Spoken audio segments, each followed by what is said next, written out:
Cyberbullying, a silent pandemic. I had read the Mumbai Mirror, and there was this incident of a 15-year-old girl in Sion where she was being was blackmailed by this person on Snapchat, and she didn't even know, because sometimes people lie a lot of their identity and all. And then of course it was not through her phone, her father's phone. So then she told her father, because this blackmailer started calling her. It was an unknown number, and then the father picked up, and then the father filed a police complaint against this person on where it was this Bharatiya Nagrit such a BNS where they said that we, like the father said that this is not done. So we have to be very careful, because nowadays, because the internet and children are exposed to so much, and they are so innocent, they don't know what is happening around the world, so we have to be very careful as parents to be aware of what your children are doing on the phone, and be be aware of what is happening, because sometimes they unknowingly knowingly just chat with people, which can lead to danger.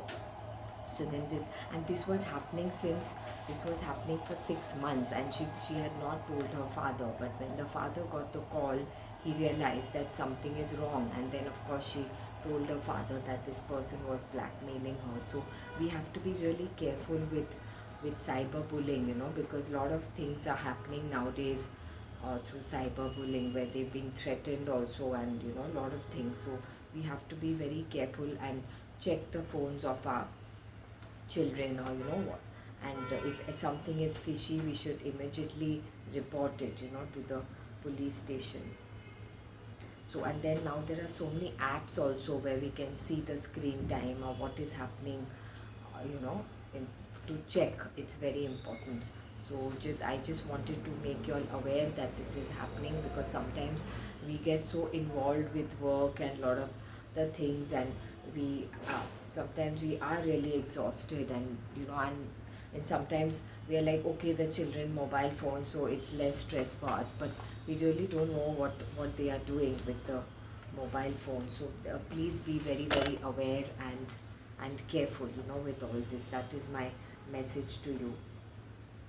So you have to see, like if you feel that something is fishy, or you feel your kids are hiding from you, then learn to have an open conversation with your children, that you have to be careful, because nowadays so many things are happening around. So first, really explain your children about the cyberbullying, and what all is there, what all happens. Sometimes they are threatened, blackmailed, and for women you have to be even more careful.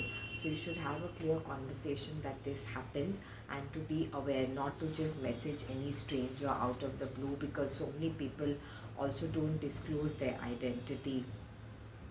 Sometimes lock your phone so that your child cannot access it everywhere. Like I know this one lady, like she didn't give her daughter the mobile. Okay, she was in school, and all other mobile children had mobiles. It's not that she couldn't afford it, but she's like, no, I'm only going to give my daughter the mobile at 15. And you know how and how damaging mobile phones are also to the brain.